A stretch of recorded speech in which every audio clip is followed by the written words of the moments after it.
So I want to share a practice for Mercury direct. So we've all heard of Mercury retrograde at this point. It's gotten a lot of press, and this time of reassessing, of going over old contracts or ideas or projects or whatever it is, and recalibrating. So really beautiful time also to look at your mind, the patterns of your mind.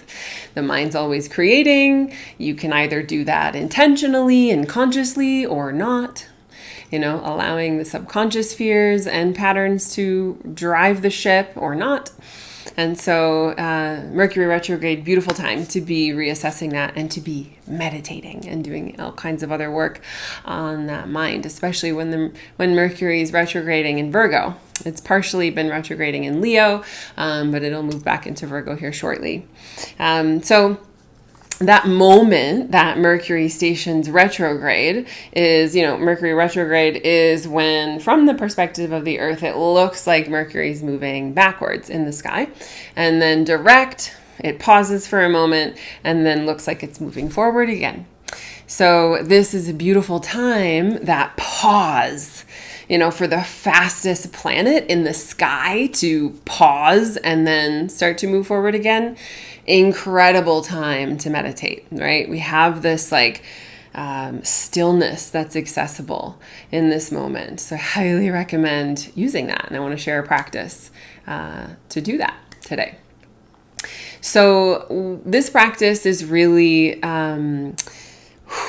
anchoring into the true power of the mind. So all the beautiful sages and saints that have really taken time to dedicate themselves to the study of the mind and given us all these beautiful practices to hone the capacity of the mind kind of say the same thing.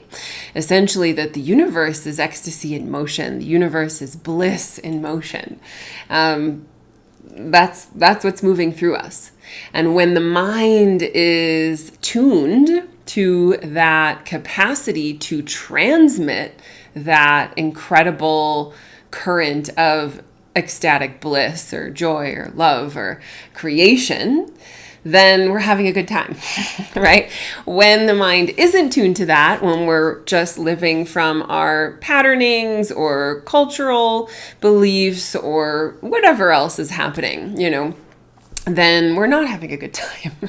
And so this practice is really bringing us back into that truth and allowing us to have the conscious memory that's the core of the universe, the core of the human experience. That's at least partially what we're here for, what we're here to experience. So this mantra is that we're using for the meditation is Wa He Gu Ru. So 4 syllables. Wa He Gu Ru. Wa He Gu Ru.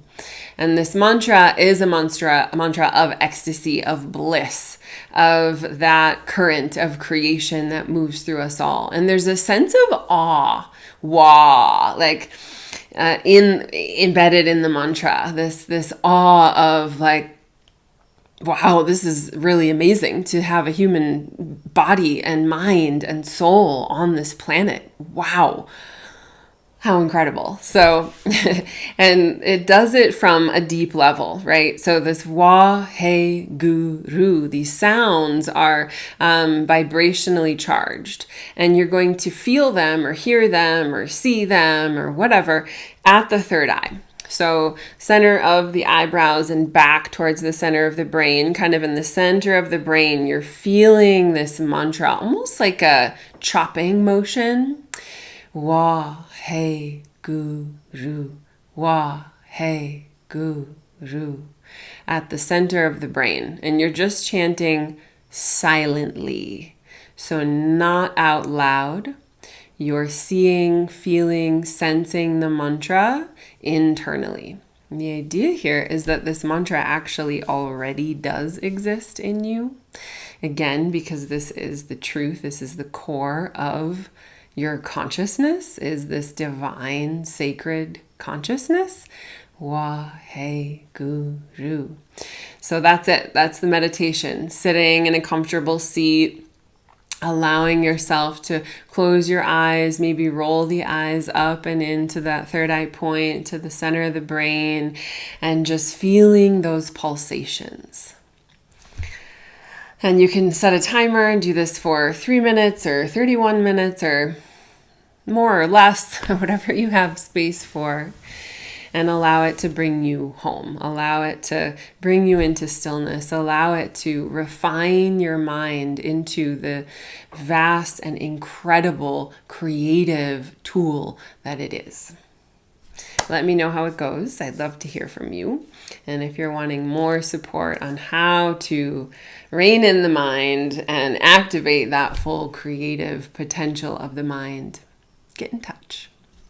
Thank you.